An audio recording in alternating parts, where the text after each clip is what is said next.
Good evening, ladies and gentlemen. In our culture, it is a custom to begin any program with the blessings of Lord Ganesha. Traditions and customs come from history, and that is what we all have gathered to celebrate today. So let's begin our program by praying to Lord Ganesha. Vakratunda महाकाय सूर्यकोटि समप्रभ निर्विघ्नं कुरु मे देव सर्वकार्येषु सर्वदा.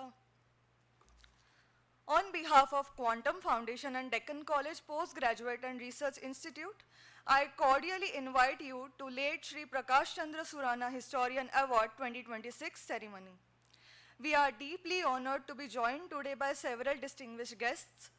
It is my pleasure to introduce Dr. Prasad Joshi, Vice Chancellor Deccan College Postgraduate and Research Institute, who will preside over the program today. We have come together to honor historical excellence and recognize those who have made outstanding contributions to preservation of our heritage. History is more than just dates and timelines. It's about the stories that have shaped our culture and influenced our lives. Each event and person in history teaches us important lessons and connects us to our past. These stories show us the struggles and successes of those who came before us, helping us understand our values and where we come from. By exploring these narratives, we gain insight in our present and inspiration for future. I respectfully request that Dr. K. Padaya sir, Dr. Prasad Joshi sir, Dr. Pushpa Surana ma'am, Professor Sonal Kulkarni Joshi ma'am, Professor Shahida Ansari ma'am, Dr. Pratik Surana sir, Professor K.K. Muhammad sir, Anirudh Kanishetty sir to come and join us to light the lamp.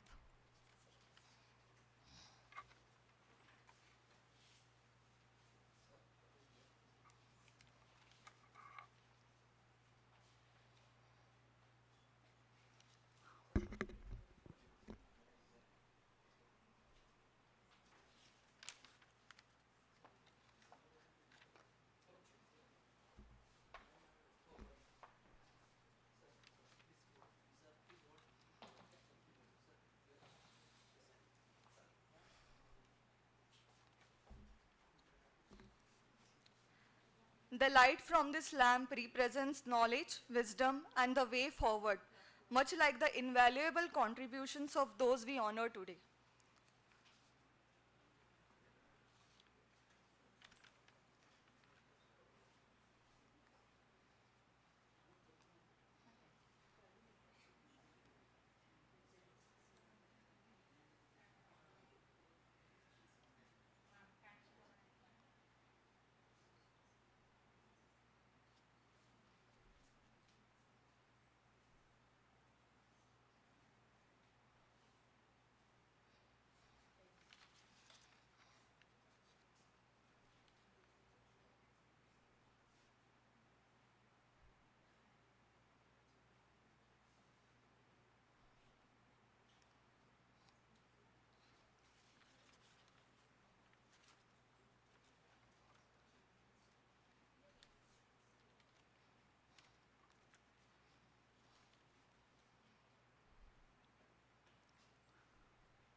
Thank you all. I request all of you to be please seated on the dais.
To commence the award function, I will introduce the dignitaries on.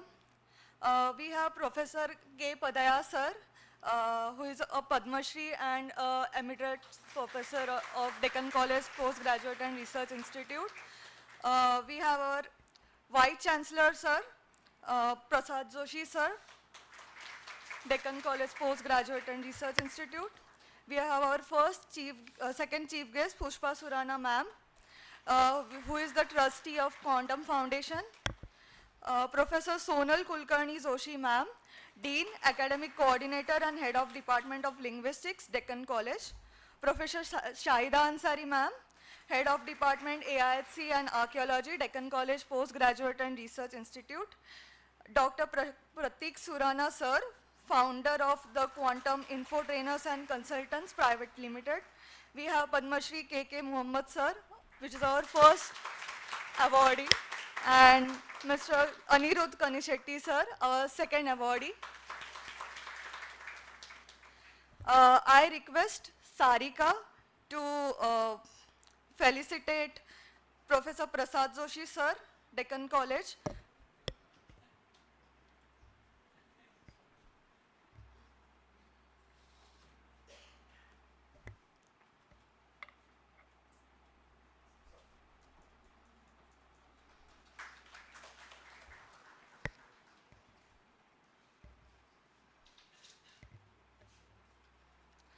I request Shreya to facilitate K. Padaya sir.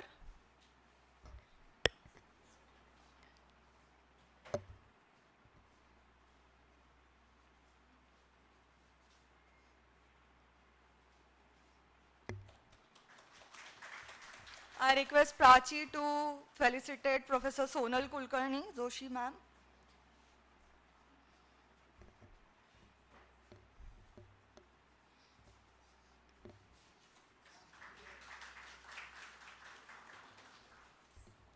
I request Sagarika to felicitate K.K. Muhammad sir.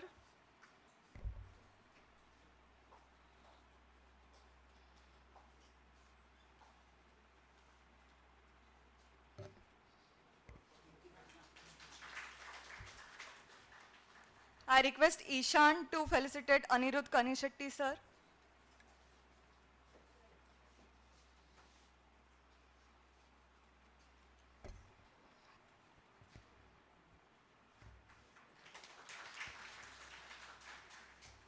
I also request Sarika to felicitate Zoge sir.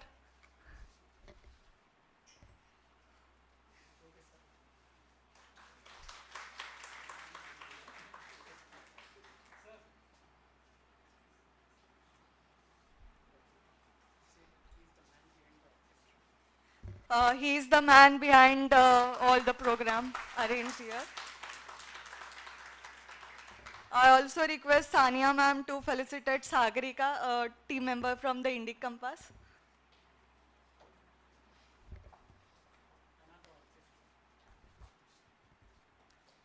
She is the another backbone of this program. Now I request Dr. Pratik Surana sir to come on stage and say a few words about Quantum Foundation.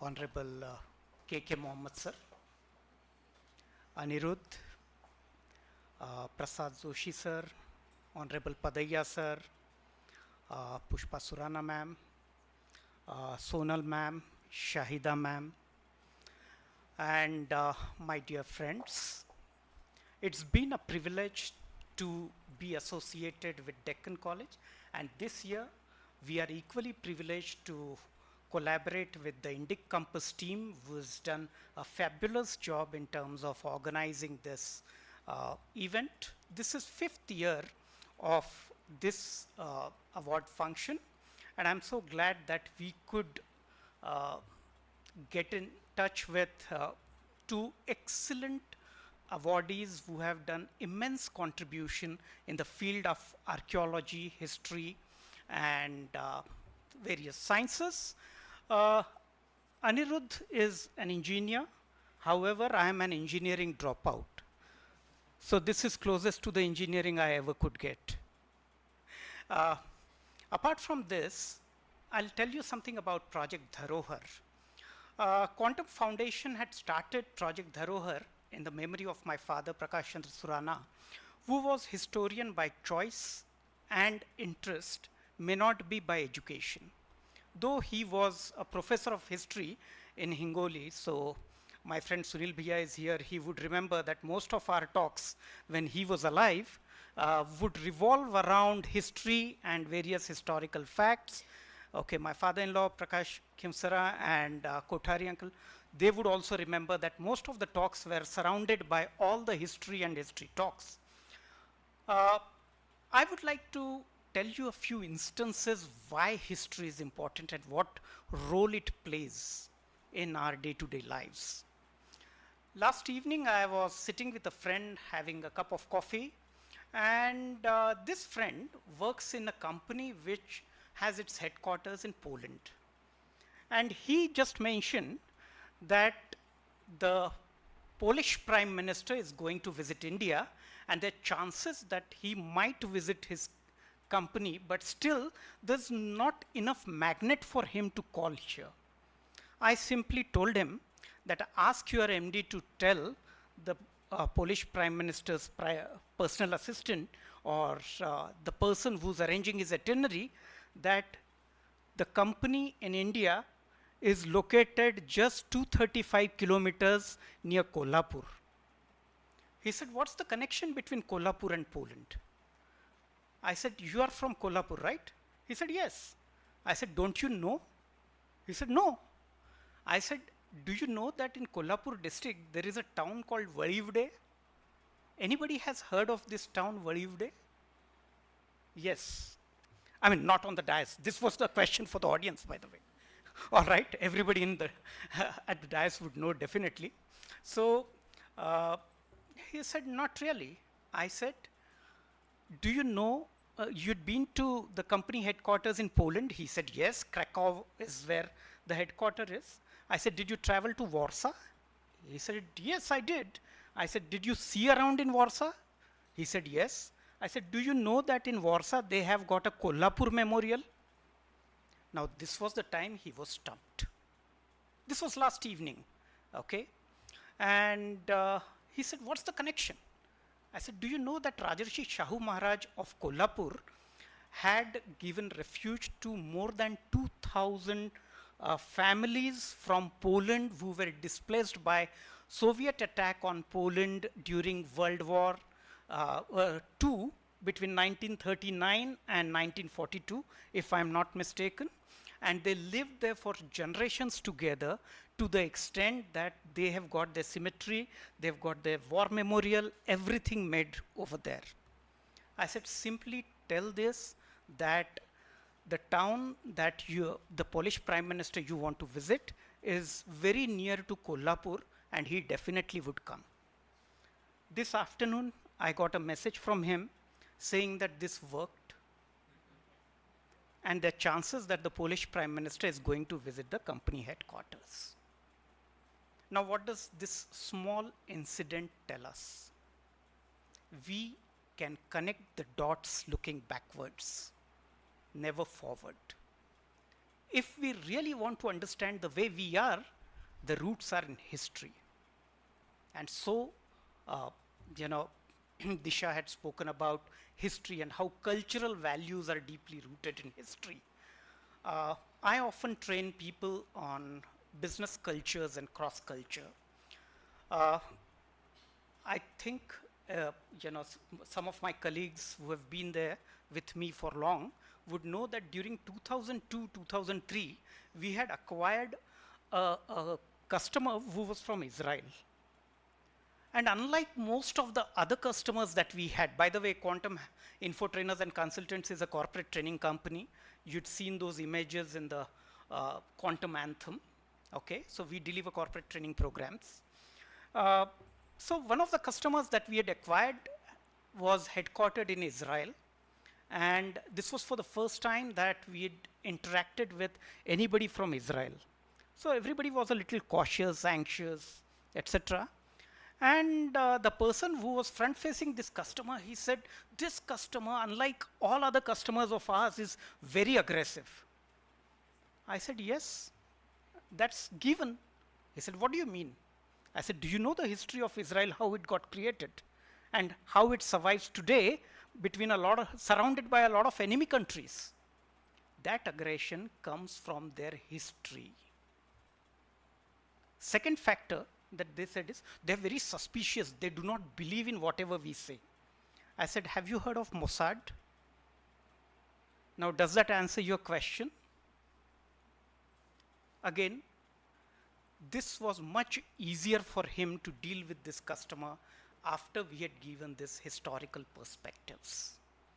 It's always important to know why a person behaves the way he or she does, or why a company's culture is the way it is, and the roots are often found in history.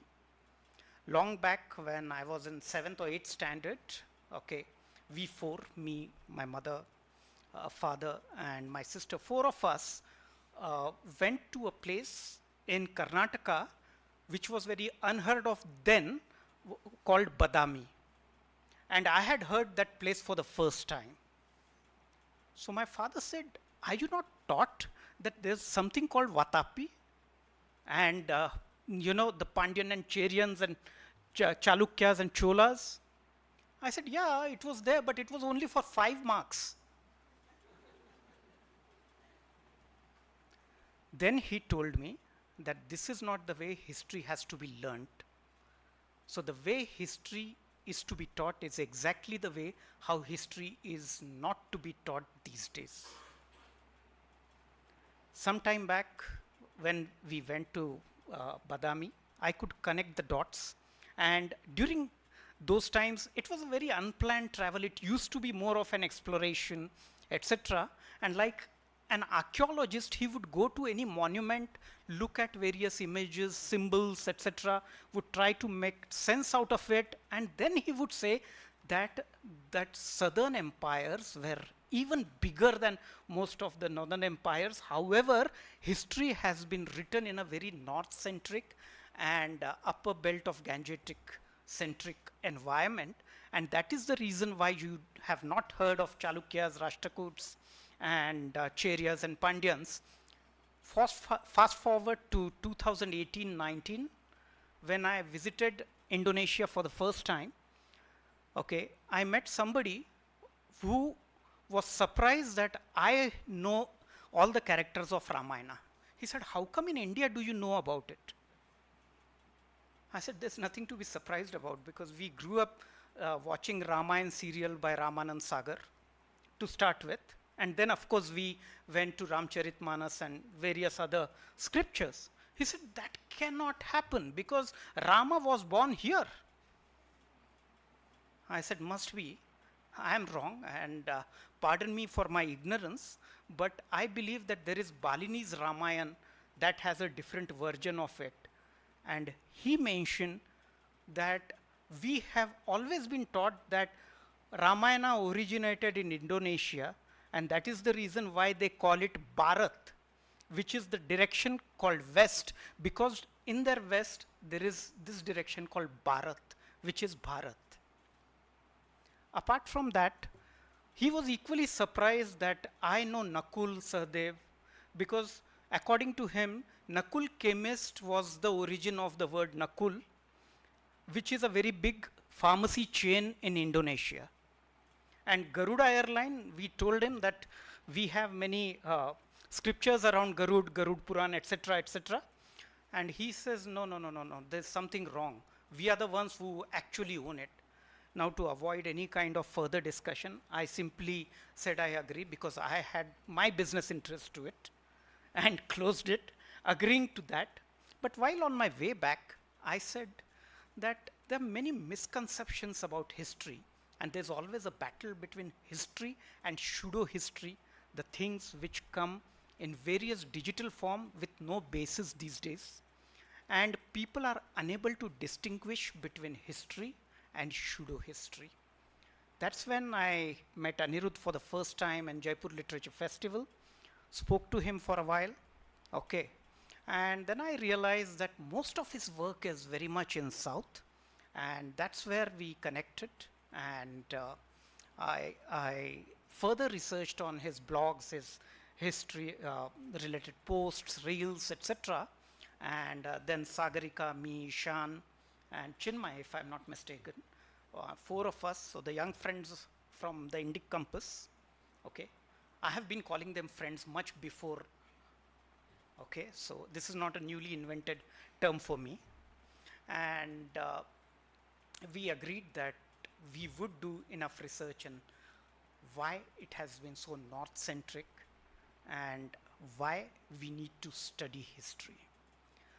This, this was where we conceptualized Project Dharohar, which has three elements: RIS, reward, reward the people like Mohammed sir, Anirudh sir, Padayya sir, who have done excellent research in history. So we're fortunate to have two Padma Shri awardees on the stage today, out of which one I dragged him just few minutes before. Each time I would invite him on the stage, and each time he would prefer staying in the audience. Padayya sir. So this year onwards, now I guess the choices are going to change. All right, and we're going to listen to all of them. We're going to acknowledge the immense work that these people have done to the history. That's the reason why we could understand, study, and look at history the way we can. Second part is I, inspire. Go to various schools, colleges, come up with history clubs where they would like to explore history than knowing it. Arrange their museum visits or their heritage walks and heritage site visits. Arrange lectures where students actually understand the history of various things. By the way, we have started with something called as History Coffee Talks, which is open to anybody and everybody. Each time we pick up a topic and we take up storytelling as a part of understanding history. So last time I delivered a session on history of crude oil, the one which is much talked these days, and something that drives the economy. So everything right from the coffee we drink to the oil, the crude oil, which defines the economy of economy worldwide, so on and so forth, everything has roots somewhere else, and that is where the history comes. So history is much more than regimes, dynasties, wars, and it is more to do with what in the present form it is. Some time back, my son was asking me that he needs to transfer funds and why it is always associated with a bank account and not a Bitcoin wallet. I told him that we have seen the days when we had to take a token and stand in the bank queue to withdraw the funds, and he couldn't believe it. I said, why would you queue up when there's internet and you can transfer funds online? I said, banking has a history. Okay, Sunil Bhaiya would agree with me that present day banking is much more different than the way it has traveled and it opened up. And while researching, I came across that how the Traders Guild in the South were the first one to establish a bank. We're going to talk more on this. Third part is S, support, which is about supporting people who are studying, who are doing their research in history, their PhDs. So we are really glad that we have signed up an MOU with Deccan College, and this year we are going to give out the scholarship. Our first scholar is also going to be here, and we're going to unfold. So RIS put together is Project Dharohar, run by Quantum Foundation. Again, an appeal, please help us reach the wider audience. Anything that you feel is appropriate, we would be happy to receive as donation for the foundation. And anybody who would like to buy some books, okay, written by me. They're outside there about emotional well-being you can buy, and that could also help the foundation in some way. So with that, this is all about Project Dharohar and Quantum Foundation. I'll leave you with Disha and the guests further. Thank you.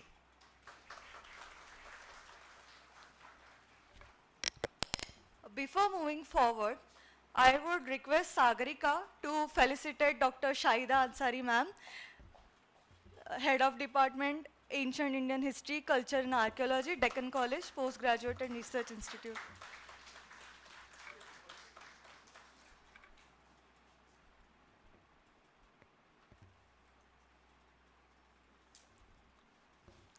Encouraging research and supporting young scholars are essential steps towards advancing knowledge and preserving our rich cultural heritage. With this vision, the Quantum Scholarship 2026-27 has been instituted to support outstanding research in the field of ancient Indian history, culture and archaeology. This year, the scholarship is being awarded to Mr. Sujay Khalate in support of his PhD research on his approved research topic. May I now request Mr. Sujay Khalate to kindly come forward and receive the scholarship. And I also request Mrs. Surana to graciously present the Quantum Scholarship 2026-27 to him.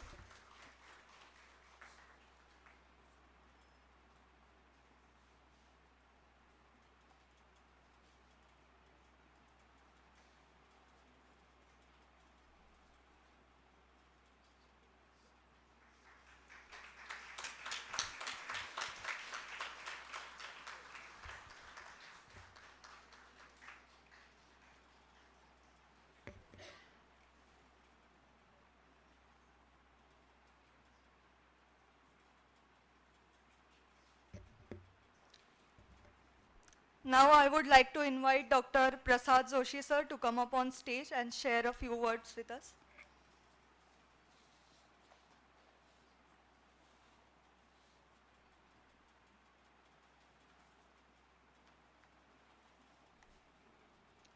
Namaskar. Very good afternoon to all of you. Very respectable Dr. K.K. Mohammed, Professor Padaya, our young historian who is going to be felicitated today, Aniruddha Kanishetty, Shri Pratik Surana, who is heading the Quantum Foundation, the trustee of the foundation, Pushpatai Surana, my colleagues and dear friends. 27 July, for past years, 5 years, we are celebrating with a different gesture. Actually, Deccan College is the place which has made significant contribution to the field of heritage study. And in tune with that, when Pratik Surana ji came here and introduced himself, his passion for history, and requested the college that there should be one function annually organized here in memory of his father Prakashchandra Surana, from whom the entire family has got inspiration for the preservation of history and heritage of our country. Just now we listened to various activities under the umbrella of Quantum that Surana sir is leading. We can understand that in every aspect probably he can say history, right? From crude oil to banking, nobody could think of that. So there is history in each and everything around us. That is the message from his talk, that's what I can understand. So we welcome this idea and we are very happy that for past 5 years we are getting this important opportunity to felicitate 2 scholars of history. One who has devoted himself for the history his entire life and made significant contributions to the heritage study, from whom we can get inspiration. So this is the fitting reward for lifelong achievement for a senior scholar. Similarly, there should be generation to come who can contribute to the heritage study. For that encouragement, there has to be something from the Quantum Foundation. And in that way, there is another junior scholar who is interested, who would devote himself for history, archaeology, and heritage study in general. So these are the two aspects of this foundation, to felicitate two scholars, one very senior and another very junior. So it gaps. That's what he said, that linking the dots. So senior scholar and junior scholar, that is the continuity which he probably wanted to suggest through his award ceremony also. So we are thankful to the Quantum Foundation for associationship with Deccan College for last 5 years. Second aspect of this MOU with the foundation is that the foundation always behind us to support the PhD students. Probably for some technical reasons we could not have it before, but this is the first year probably from whence we are going to encourage PhD students of any department of under this three verticals of this college, taking history component in the PhD study. Maybe language, there is also historical approach to the study of language. There can be historical approach to the literary study of Sanskrit and other languages, and of course archaeology is there. So any student who is opting for PhD and taking some topic which has component of history will be encouraged with the scholarship of Quantum Foundation.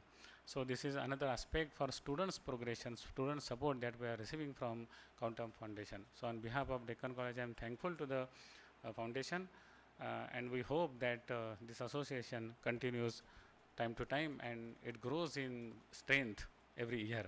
So we are looking forward for more support from such NGOs and foundations who can do much better than fully depending on government schemes. So we encourage this kind of collaborations, linkages with other foundations on similar ideas, similar grounds working. Today we are equally happy, we feel ourselves actually honored by gracious presence of KK Mohammed sir here.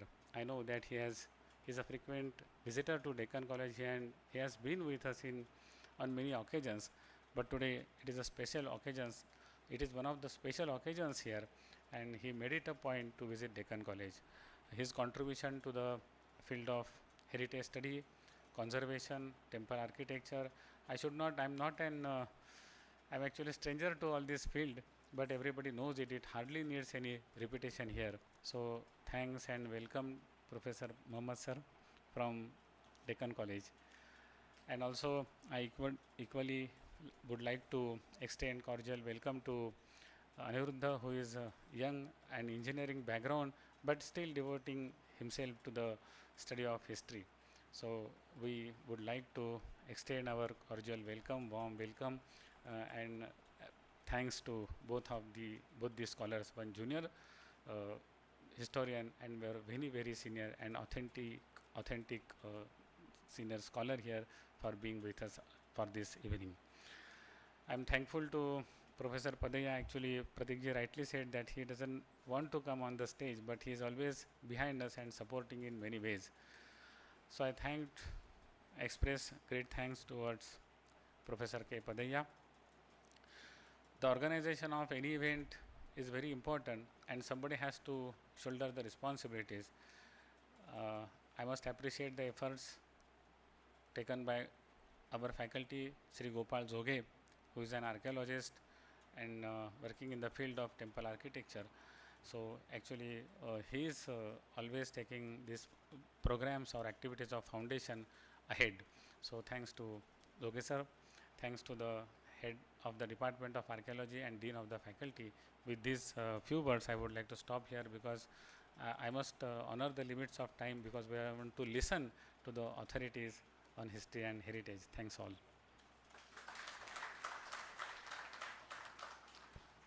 Thank you, sir. Now I would like to invite Dr. Shahida Ansari ma'am to come up and share some words.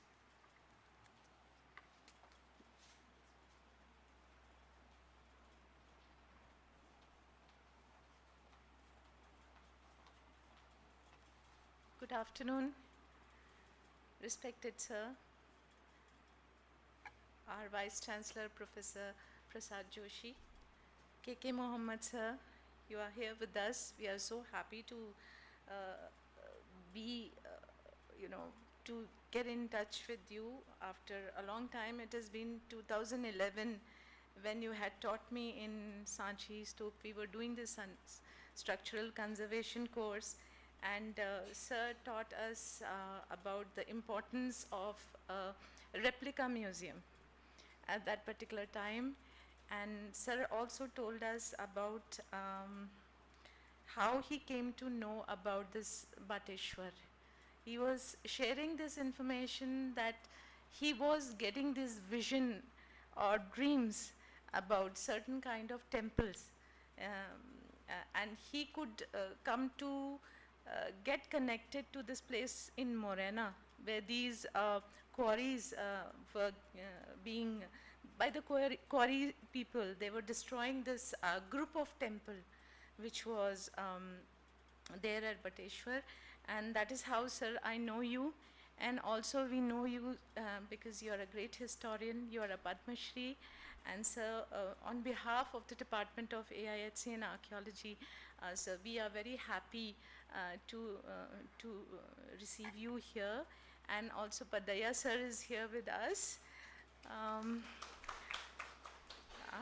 And Aniruddha, you are also one of our Digital Historian Award. So the procedure is that we come to know through Gopal that so and so are there, and we have to, okay it, like, who will be this new digital historian. So we do look into is to, we know about your capabilities. Aniruddha, you are so smart. You're, you are there all over the YouTube and in the digital media. Congratulations for that. And Madam Surana is there, our Dean, Professor Sonal Kulkarni Joshi. The only observation I can give today is that we all do archaeology, we are historians, but there is a kind of a responsibility from us, and that is well represented by the work of Mohammed sir. So he has put it in the ground level, he has reached to the surface level, he has reached towards the people through museums, through his hard work, his research at Bateshwar, and many, many more. Thank you, sir. Thank you all. Thank you, ma'am. नहीं लगा सकते इनके कद का अंदाज़ा, नहीं लगा सकते इनके कद का अंदाज़ा, ये आसमान है फिर भी सर झुकाए बैठे हैं. These lines beautifully capture the essence of a personality whose towering achievements are matched one by their humility. And now we arrive at the most anticipated moment of today's ceremony, the presentation of the late Shri Prakashchandra Surana Historian Award 2026. Now I am going to read the Manapatra that Quantum Foundation is presenting to Shri K.K. Mohammed sir. Presented to Shri K.K. Mohammed. Shri K.K. Mohammed, former Regional Director, North of the Archaeological Survey of India, is one of the India's most distinguished archaeologists and heritage conservationists. With over 4 decades of dedicated service, he has made remarkable contribution to archaeological excavation, conservation of historic monuments, and the preservation of India's rich cultural legacy. His pioneering work includes the discovery of the Ibadat Khana at Fatehpur Sikri, excavation of important Buddhist sites such as Kesariya, Vaishali, and Rajgir, and conservation of numerous World Heritage monuments including the Taj Mahal, Humayun's tomb, Qutub Minar, Red Fort, and the churches of Old Goa. Shri K.K. Mohammed is widely admired for undertaking some of the country's most challenging conservation projects.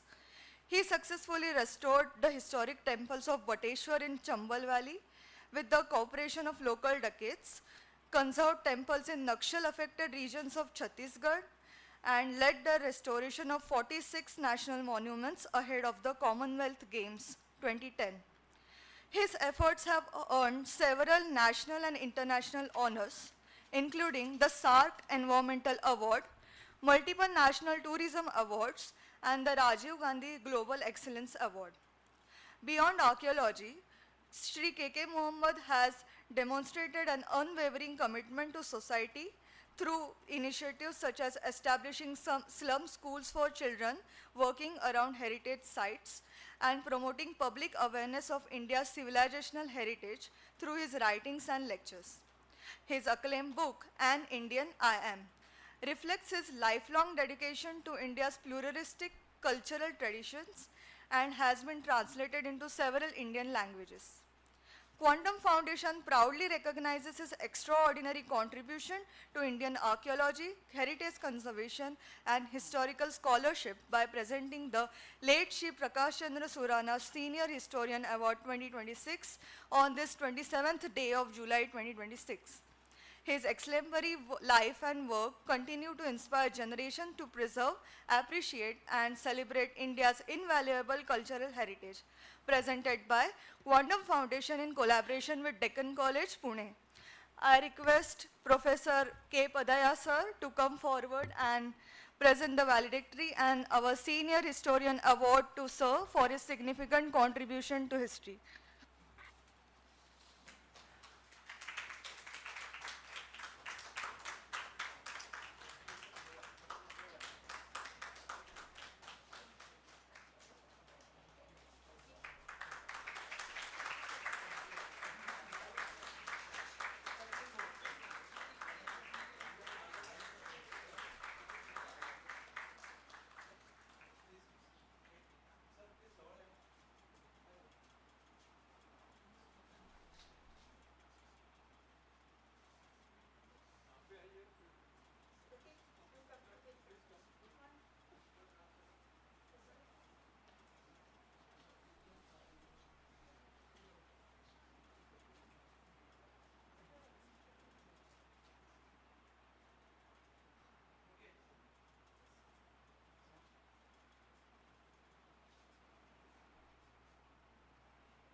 Congratulations, sir.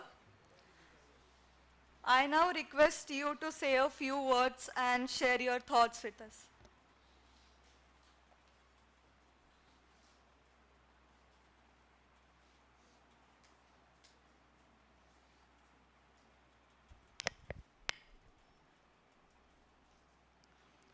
Honorable Vice Chancellor Shri Professor Prasad Joshi sir, Honorable Professor Padaya sir, the moving spirit and guiding beam of the whole program, Pradeek sir, we have the young historian Anirudh Kanisetti, Mrs. Surana, Madam. We have Joshi, Madam. Joshi or Kulkarni? Yes. Yes. We have with us Ansari, Madam. And apart from this one, there is a distinguished galaxy of people here. And one of my own very close person, Mrs. Veena Ramanji is here. Ramanji, थोड़ा सा अगर आप उठ के खड़े हो जाएंगे तो मेरे ख्याल में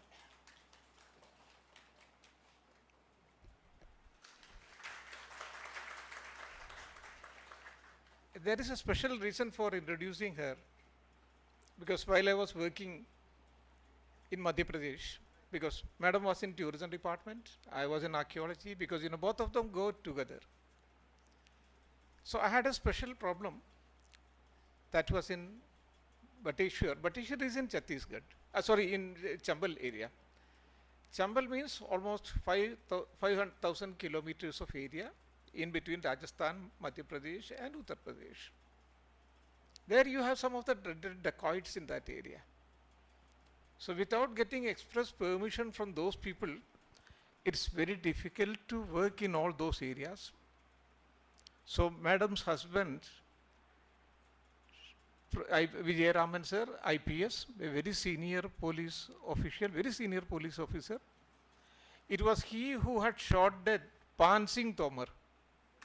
Now there is a film also on Pan Singh Tomar. And not only that, it was he who had shot dead Ghazi Baba. You might have forgotten who is Ghazi Baba. Ghazi Baba was that person who was the mastermind behind bombing our Parliament House in 2001. It was he who had shot dead. So I spoke to madam, can I have a discussion with Vijayaraman sir, because he was such an important person, and I did not want to have only 10 minutes or 15 minutes discussion with him. I wanted to present my problem also and a solution also for that problem. So madam helped me, and I went to sir, and then he helped me in getting into the network of the dacoits. Otherwise it was an impossible task. So dacoits means you have Mansingh. Once upon a time, not during my period, once upon a time Mansingh was there, who had killed 132 persons. And out of them, 32 were police forces. Mohar Singh had killed 78 people. Malkan Singh, 70. These were the record of the persons. Poolan Devi, you all know. It is, on a single day, she had killed 22 persons. So, in order to get into a network of all those people, and simply for getting permission for working in that area, it was madam who had helped me. And sir has also written a book, Did I Do All These Things? It is the history of an outstanding person who has carried out hundreds of work, and especially challenging the dacoits and also the terrorists of Pakistan and other people. So that is why I introduced madam, and fortunately madam is here also. Here is settled in Pune itself. So we have that galaxy of people here. And I am really, because as an archaeologist, we had very difficult tasks sometimes. When there was a reference about this particular award, I was just had some reservation, because nowadays awards are being given by either by the leftist extremist group or by the rightist extremist group. I don't belong to any of this group, although on Ayodhya and other things we had certain opinion that is purely on the basis of the archaeological facts, not because of any other things. So I discreetly inquired whether it is part of any party or part of any agenda or not.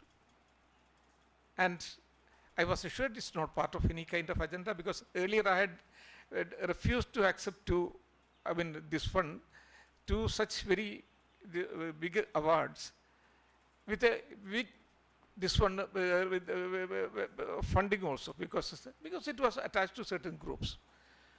So then when I received this thing, then I said, of course it would be a great honor, especially to receive an award from which is instituted by Quantum Foundation in the name of late Prakashchandra Surana sir, who was, of course, an historian, and at the same time he was in building profession also.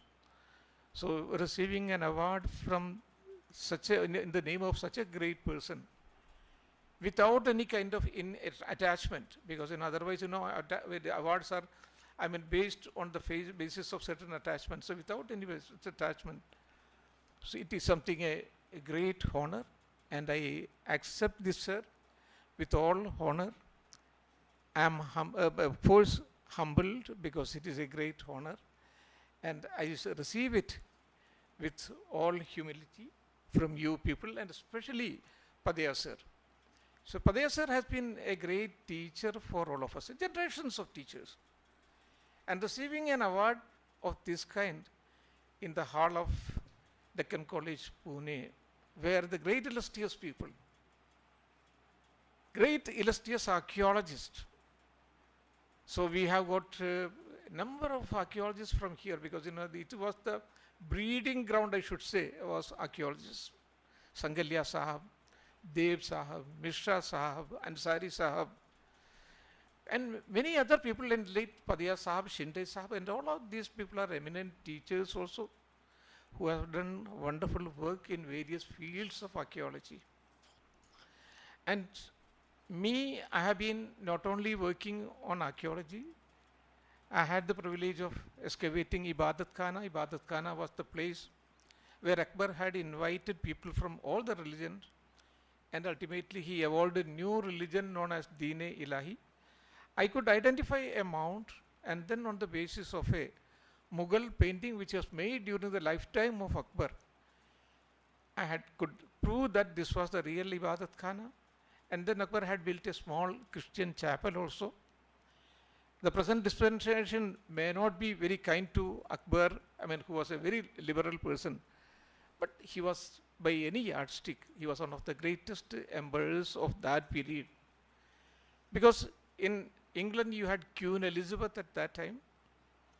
In Spain, Philip II was the king. And then Murad was in Turkey. Shah Abbas was in Persia. Wanli was in China. When all these people were there, great people of course, Akbar was the greatest among all of them. So I had the privilege of excavating Ibadat Khana and the Christian chapel also, and also conserving some of the most important temples which had fallen down in a huge earthquake. That was, I'm talking about the Bateshwar temples. So far we have been able to reconstruct near about 80 temples, and for which when the government was lacking a very big philanthropist, and she is an industrialist also, Sudha Narayan Murthy of Infosys. She came forward, she gave us 4 crores of rupees for the conservation of few of the temples, and with the help we have been able to reconstruct all those temples also.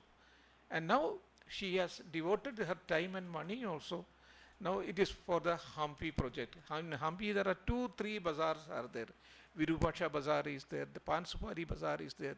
It is in a very pitiable condition. If the government wanted, they could do a lot of things. But of course, archaeology, history, heritage, although they may speak much about this Gauravshali areas, we had such a heritage and other things.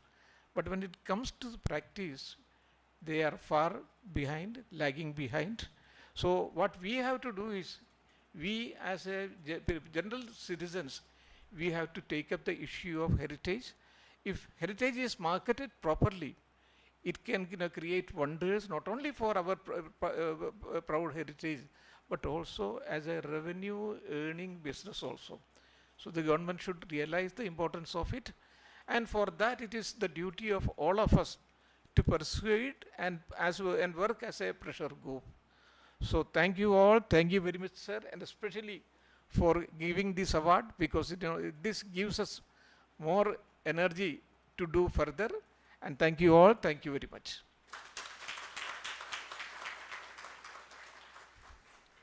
Thank you, sir. Your innovative approach will inspire countless young minds and reshape how we view historical education.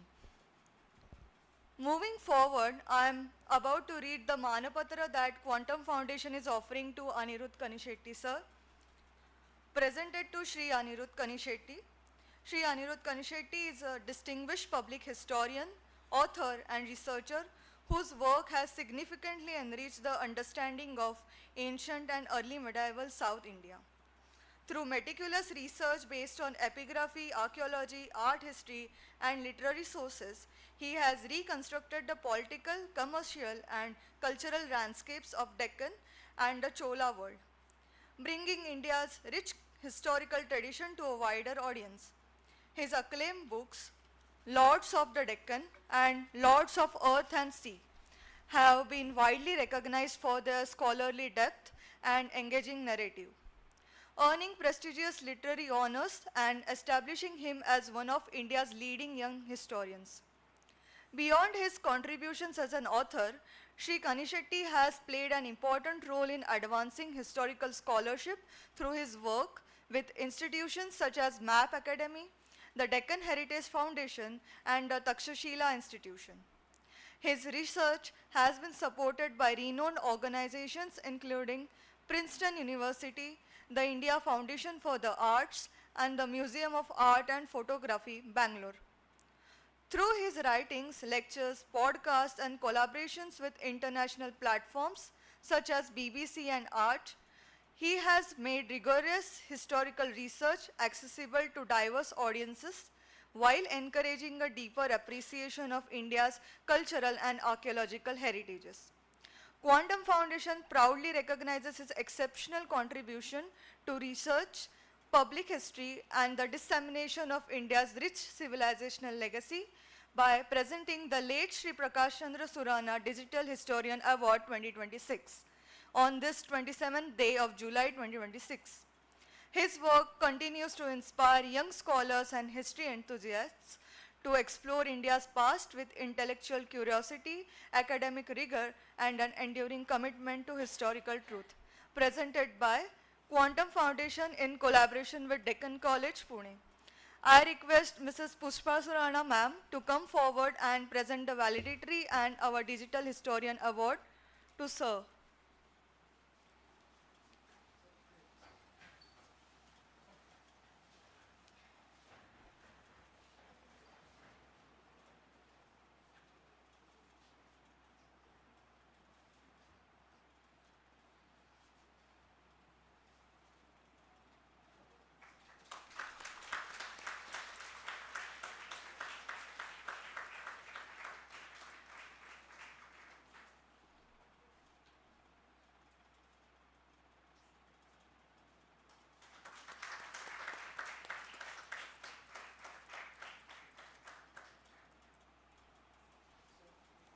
Congratulations, sir.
I would now request you to say a few words and share your thoughts with us.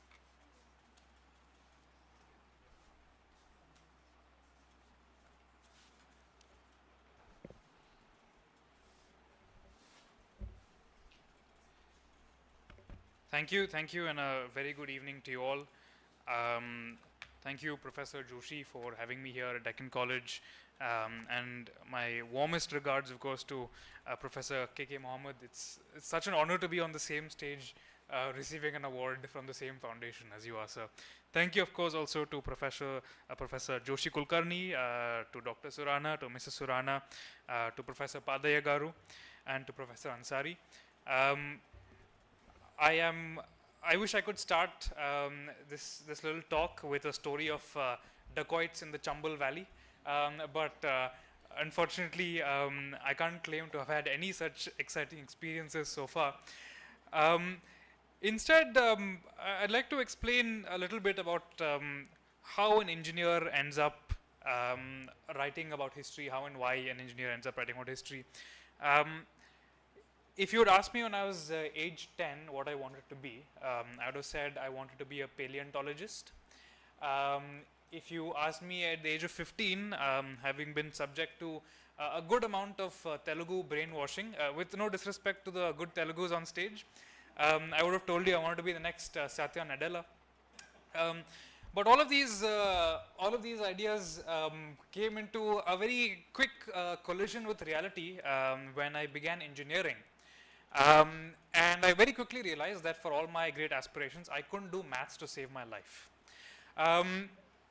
In my second year of college, when I was in Kolkata for an internship, it was one of these old public sector railway manufacturing facilities that they had their own ways of doing things. They didn't really need an intern coming in and messing with their systems. So I had an awful lot of free time in Kolkata. So I did two things. This was back in the days when I realize I'm a little young to be saying back in the day, but such are the times. This is when Flipkart was still starting out in India, and you could just order books and then refund it within 2 days. So I read a number of books, many by William Dalrymple. I took full advantage of being in Kolkata, one of the great birthplaces of Indian archaeology. So I visited the Indian Museum fairly frequently. And one fine day when I was in the coin gallery, my terrible knowledge of mathematics finally came to be useful. Because while I couldn't solve a sum to save my life, what I could do was read the Greek letters. And that meant that when I was looking at a coin of Alexander the Great, I could read Alexandros Megas. And suddenly in that moment, I was struck by this, what is probably a very banal realization, but that all these names that one comes across in the textbooks and the history books, these are all things and people who actually lived.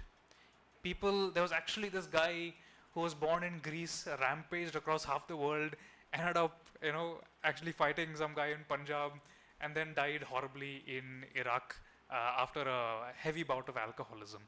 And there's just one among thousands upon thousands of incredible lives that have lived and shaped the subcontinent that you and I all live in and breathe in.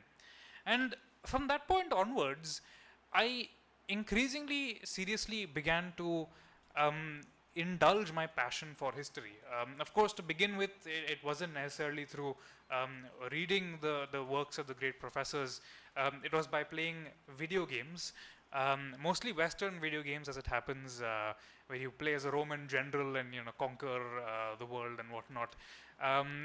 Gradually, I came across a more complex economic simulation where you start playing as any country in the world in 1444 and it ends in 1821. And I, being a South Indian, I played as Vijayanagara and I colonized Australia and all that kind of funny business. But it also really got me thinking about the multidisciplinarity of historical studies as a discipline. And so eventually, when the time came for me to get into history podcasting, to write my first book, I was insistent that the story that I would tell did two things. The first was that I would rigorously and comprehensively engage with the work of the great archaeologists, with the work of the art historians, with the work of the iconographic experts, and also that this had to be a book that communicated with the average person. If I had read this, I wanted to write the book that I wish I could have read before when I was in college, right? And to my great surprise, it actually worked. And people actually read it. And I'm lucky enough to stand here in front of all of you talking about this. But what I must say is that at a more fundamental level, I firmly believe that this award, the idea of public history, the discipline of public history, it belongs to all of you. I would not be here if not for the work of decades of great archaeologists and historians. And just to respond to one of the ideas that Dr. Mohammed floated, Dr. Mohammed mentioned that governments don't really have the willpower to invest in archaeology, to invest in conservation. And this actually ties to a point that Pratik had in passing about the proliferation of pseudo-history, right? The the tragedy of pseudo history is that while it's very politically profitable, while it spreads virally, while it gets people angry and worked up, it doesn't inculcate any respect for the actual discipline of history. As a result, governments think that history is something that they can just brandish to get votes for, but not something that they have to seriously invest in right from the level of the university and the academy. It begins here, academic freedom, from academic freedom all the way up to having a thriving ecosystem of documentaries, of films, and of course of video games. These are all ways to bring young people into the discipline. And personally, I have been waiting since the day my book was published to get a call from an Indian documentary producer, from a National Geographic, from a History Channel, to talk about history, but that hasn't happened yet. I'm still waiting. The BBC and the French national broadcaster have, but I'm still waiting for the Indian broadcasters to get in touch. The only ones who reached out to me wanted me to talk about the mysteries of the Vijayanagara Empire. And I told them that, look, I can't talk about the mysteries because the archaeologists have actually solved a lot of this, and I never heard back from them again. Just to conclude, I would like to say that history is grander than any ideology that we seek to fit it into today. And as I stand here, being in a sense a part of the future of the discipline, I also see before me the future of the discipline sitting here in the audience. So let me end by extending my very best wishes to all of you students, enthusiasts, readers in the audience. Thank you once again to the Quantum Foundation for the award. Thank you.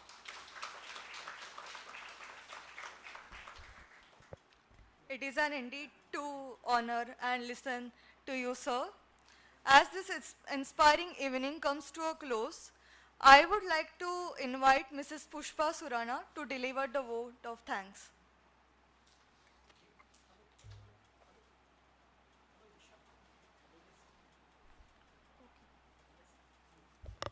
I would like Padaya sir to share some words. Yes.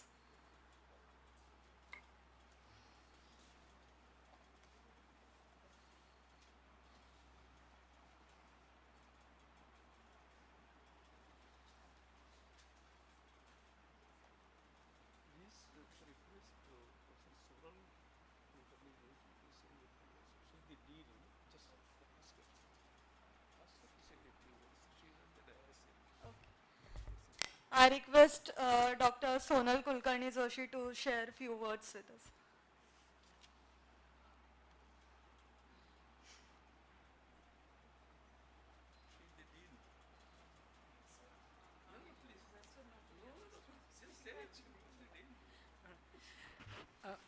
Good evening, everyone.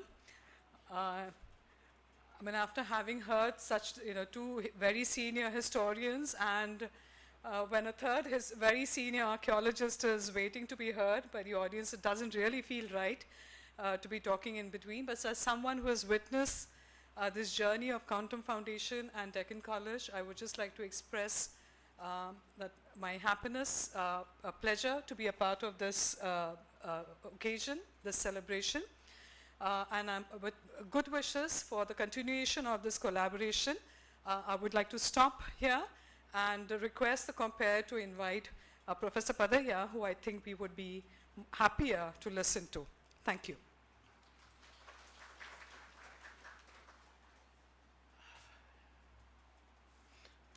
Namaskar to all of you. I am reminded of one thing. I think right from the very beginning, Deccan College received philanthropy in a very, very big way. We go back to 1821. It was the Dakshina Fund of the Peshwas which created Hindu College, the nucleus of present-day Deccan College. That was because of the efforts of the first presidency governor, Mount Stuart Elphinstone. And Hindu College was created in 1821 basically to promote ancient Indian learning. And then another major philanthropic effort took place. That was in 1864, and here comes into the picture Sir Jamshedji Jiji Boy, the second baronet. It was because of his donation of 1,25,000 rupees in 1864.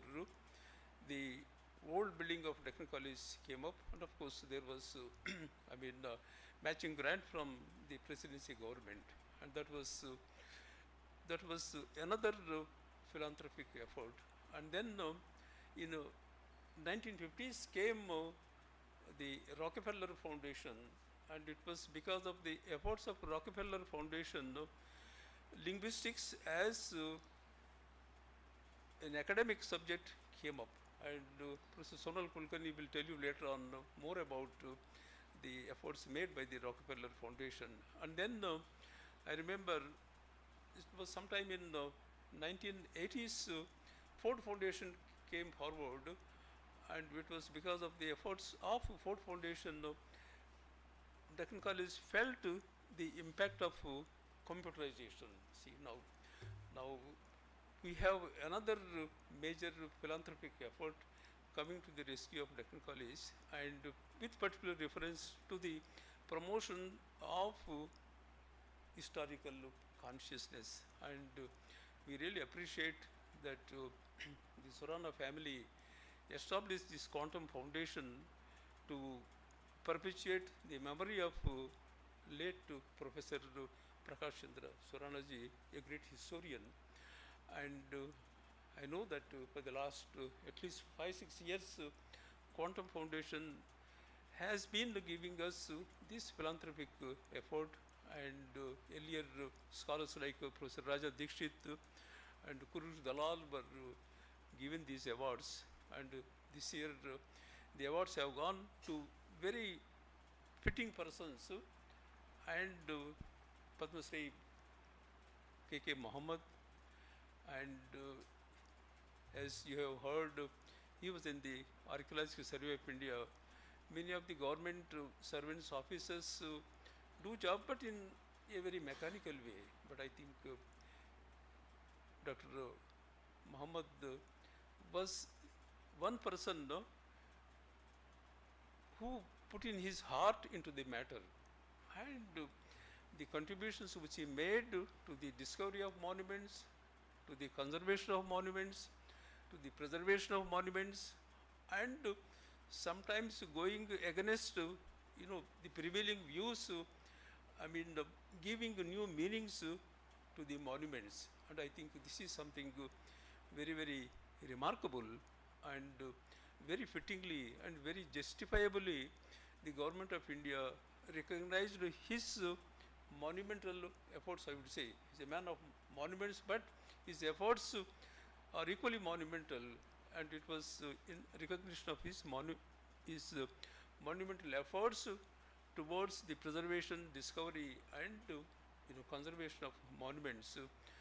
He was awarded Padma Shri by the government of India, and I did not have a chance to congratulate him when he got this award, but today I have an opportunity to congratulate him in a double way, and for receiving this new award established by the Quantum Foundation. And of course we are really grateful to the Quantum Foundation for initiating these awards, and this is the the Senior Archaeologist Award. And then of course we have the second award, Digital Historian Award, and I think this is something very, very important. For a long time, those of us who are in history, archaeology, and heritage studies in general, we have been feeling that these studies are the exclusive prerogative of the academics. And this really sounds very, foolhardy and foolish and meaningless, you see. And what is after all history, and what is heritage studies? What is heritage? And heritage, history, these are of the people. These are not of the academicians, these are of the people, and ultimately I mean, knowledge of history and heritage, see, it has to go back to the people. But what efforts academicians themselves have been making towards this end, towards promoting dissemination of knowledge about the past to the people in the return. I think the efforts have been very, very minimal, and most of the historians, archaeologists, they take pleasure in, I mean, publicizing their research output, and we have a number of illustration volumes, so on and so forth, and I mean, claiming that they have they have done this much, they have done that much, but then they forget the people at large. And I think, of course, Deccan College has done its best thanks to the foundational efforts of the founder of this department, my revered guru, the late Professor Sankalia, and his successors, Professor S.B. Dev and Professor Davlekar, Dr. Misra, and of course even from other departments, the late Iravati Karve, Professor Iravati Karve, and even from linguistics, and Professor S.M. Katre and Professor A.R. Kelkar and others, we have done our best, to promote and to disseminate the consciousness of our heritage to the society at large. But and of course these efforts are still continuing, and only I think yesterday or the day before, probably on Saturday, and there were 50 school teachers who were here. I mean, had you been there on Saturday, you would have been astounded to see school teachers, and going around, and we conduct one day school teacher workshops, see, and tell them about history, archaeology, and these school teachers in turn bring busloads of their own students, and so we have been doing I think a wonderful job in disseminating sense of history, sense of heritage to the society at large. But then our efforts, when these are being complemented by other institutions, it's most welcome, and it is here I mean the Quantum Foundation's efforts are to be appreciated. And what is important, what I really want to tell is that in the disseminating this sense of history, sense of heritage to the society at large, other people are also engaged, and of late I think there have been a good number of popular books, and now this is the age of digitization, and it is here the contributions made by our young friend Anirudh, is they are very, very important, and I congratulate him for receiving this award. And he has mentioned that he has done some works. I would like to have a look at some of his works, and probably learn from them how we can do our job much better. That is one of disseminating the messages coming from the past to the society at large. See, we always talk about Bharata Mata and very nice, very graceful female, figure is there. But actually, what is India? What is India without people?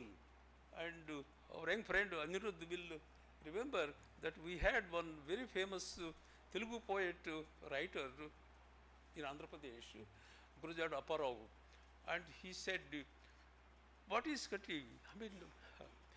దేశమంటే మట్టి కాదు, దేశమంటే మనుషులు. Country is not of land and soils and minerals. Country is of people, you see. And without people there is no India, See, when we think of Bharata Mata, we may have a nice female figure, but the real thing is, it is people who constitute the country, and this is where the very first line of our preamble comes into the picture. We, the people of India, give ourselves the constitution. Nobody has given. Baba Sahib Ambedkar and others may have contributed in writing it, but it is the people who have given themselves the constitution. That's where the constitution becomes much more than Bhagavad Gita or any other text. See, and that's where I mean, that is the real punchline. So, and it's so if we follow this line of thinking, it is so very very important that what we do in the name of study of heritage past, the messages ultimately have to go back to the society at large. And please remember this, the society in India is something very very unique, and we hear, I mean, there are other ancient civilizations like Greece and Italy, and then Mesopotamian civilization, Egyptian civilization. But what we hear now is the modern countries of Greece, Italy, Iraq, Iran, and Egypt. The present day societies, they hardly remember their past. There is not much in the present, there is not much from the past running into the present bloodstream. But what about India? In every Indian, whether he is a Hindu, whether he is a Jain, whether he is a Muslim, whether he is a Buddhist, whether he is a tribal for that matter. Tribal is not a good word, but I mean, I think there is Janajati, I think there is the about the, in every Indian, there is a sense of the past.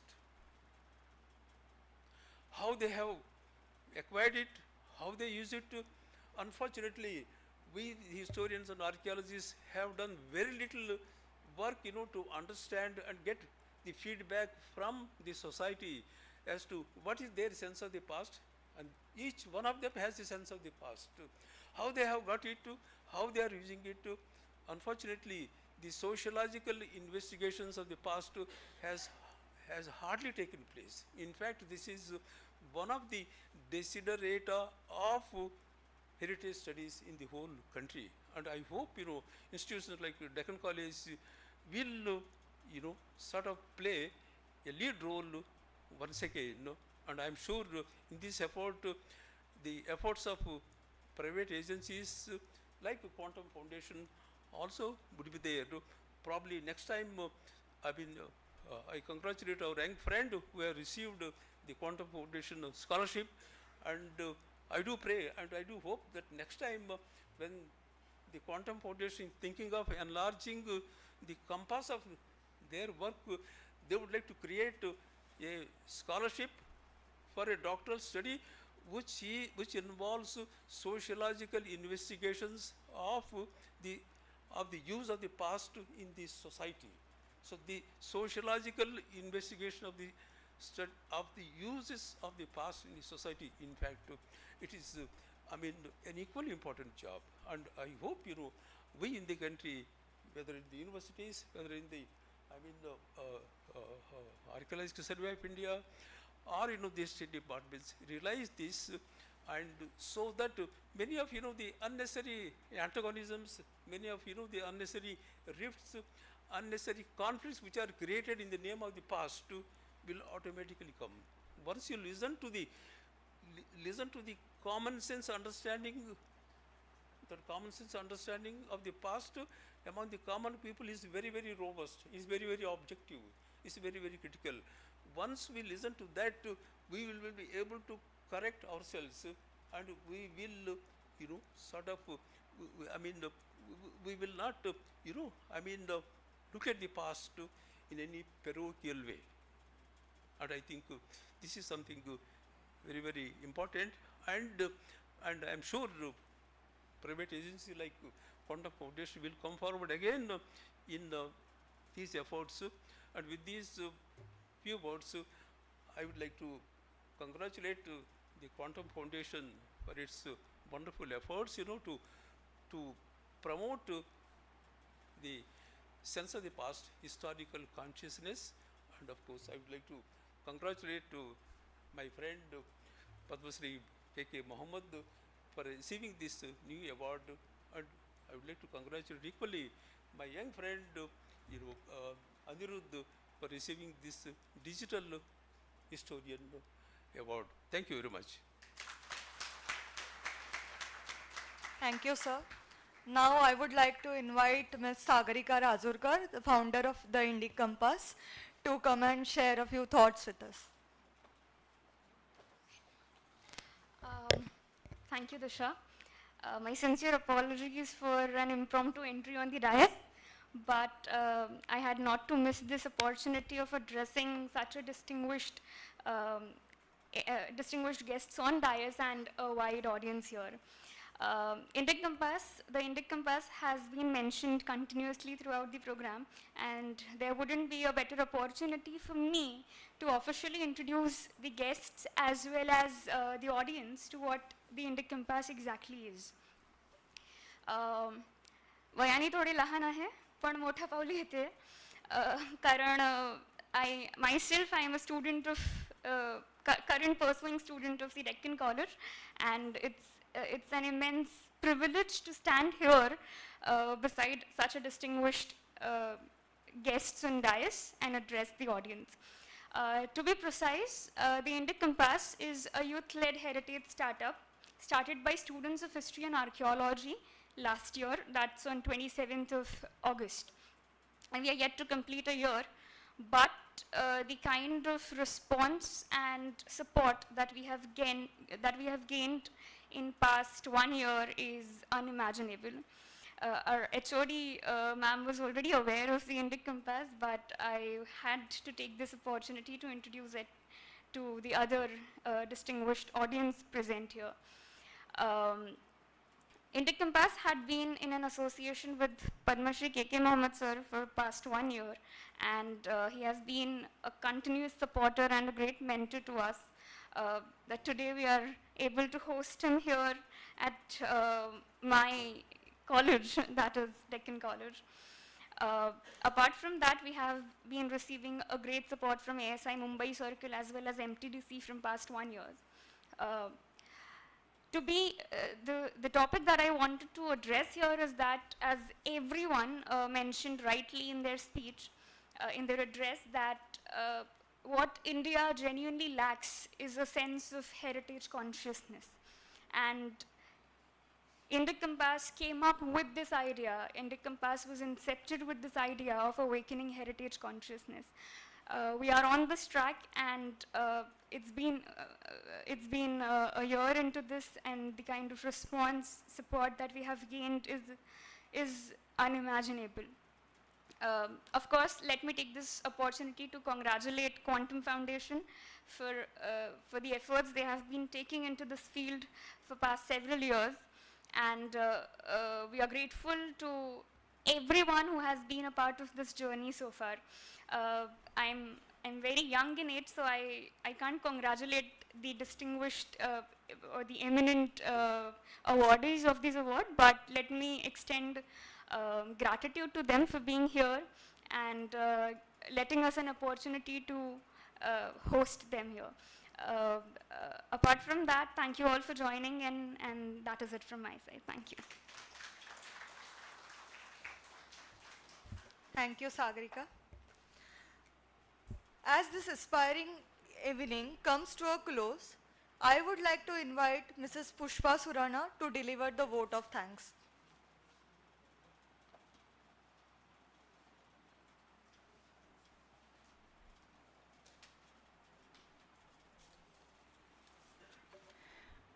नमस्कार।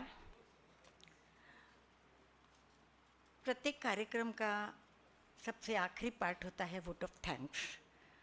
Vote of thanks के बगैर कोई कार्यक्रम पूरा ही नहीं होता, इसीलिए मैं आप सभी के समक्ष उपस्थित हूँ। क्वांटम फाउंडेशन की ओर से सभी उपस्थितों का आभार प्रकट करना चाहती हूँ। सर्वप्रथम डेक्कन कॉलेज के सम्माननीय कुलगुरु श्री प्रसाद जी जोशी, प्रोफेसर सोनल जी जोशी, गोपाल जोगे जी तथा सारे सम्मानीय व्याख्यातागण एवं कर्मचारियों का आभार व्यक्त करती हूँ, जिन्होंने क्वांटम फाउंडेशन के साथ सामंजस्य करार के अंतर्गत हमारी विनती को मान देते हुए ये हॉल उपलब्ध कराया और फेलोशिप कार्यक्रम को मंजूरी दी। मैं विशेष तौर पर सम्मानीय पद्मश्री श्री के जी मोहम्मद और श्री अनिरुद्ध कलसेट्टी जी तथा पद्मश्री श्री पदैया गारू, क्योंकि उनको गारू बोलने में आज इस तरह इतनी खुशी हो रही है, क्योंकि उन्होंने आते ही मेरे से तेलुगु में पूछा कनि शेट्टी जी ने और उन्होंने कि बागुनवा, तो मैंने कहा बागु नदी। इतने सालों बाद मुझे तेलुगु सुनकर बहुत अच्छा लगा, इसलिए और उन्होंने हमारे विनती को मान देकर इस पुरस्कार को स्वीकार किया और हमारा सम्मान बढ़ाया, इसलिए मैं उनका आभार प्रकट करती हूँ। मैं क्वांटम के सारे सदस्यगणों का विशेषकर प्राची जिंतूरकर, सानिया प्रभुने जी, श्रेया गाडगे, सारिका दलवी, कुणाल चौहान और इंडिक कंपस टीम की सागरिका तथा ईशान, और अगर मैं किसी का नाम भूल रही हूँ तो वापस उसके लिए भी, सभी का जिन्होंने इस कार्यक्रम के आयोजन करने में महत्वपूर्ण भूमिका निभाई है, मैं उन सभी का आभार प्रकट करती हूँ। मैं आप सभी उपस्थित परिवारगण अर्थात श्री खिंवसरा जी, श्री कोठारी जी और मेरे हिंगोली से आए हुए श्री सुनील जी देवड़ा और शीला देवड़ा, जो कि एक परिवार ही हैं, जिनके बिना मेरा परिवार अधूरा है, उनका भी, तथा और मेरे घर की बैकबोन अर्थात ही मेरी daughter in law Anshima Surana, जिसके बगैर मैं अपने आप को पूरा नहीं समझ पाती, उसका भी आभार प्रकट करना चाहूँगी, जिन्होंने इस कार्यक्रम को यशस्वी बनाने में तथा सभी उपक्रमों में आपके इस उपक्रमों में मेरा साथ दिया। मैं आप सभी उपस्थित गण, आपके बिना ये प्रोग्राम पूरा ही नहीं हो सकता था। ऐसे उपस्थित एवं सहयोग से इस कार्यक्रम को यशस्वी बनाया व इन सभी का हृदय से आभार प्रकट करते हुए आगे भी हमारे सारे उपक्रमों में आपके इसी तरह के सहयोग एवं उपस्थिति की अपेक्षा करती हूँ। इस कार्यक्रम के समाप्ति की घोषणा करती हूँ और सभी का सुराना परिवार और क्वांटम फाउंडेशन की ओर से अनेक अनेक धन्यवाद। श्री शाहिदा जी अंसारी, जो कि समय पर पहुंची, मैंने उनका नाम लेना भूल गई हूँ, तथा उनका भी मैं आभार प्रकट करती हूँ। धन्यवाद। आज का कार्यक्रम यहीं समाप्त होता है। जय भारत, जय हिंद।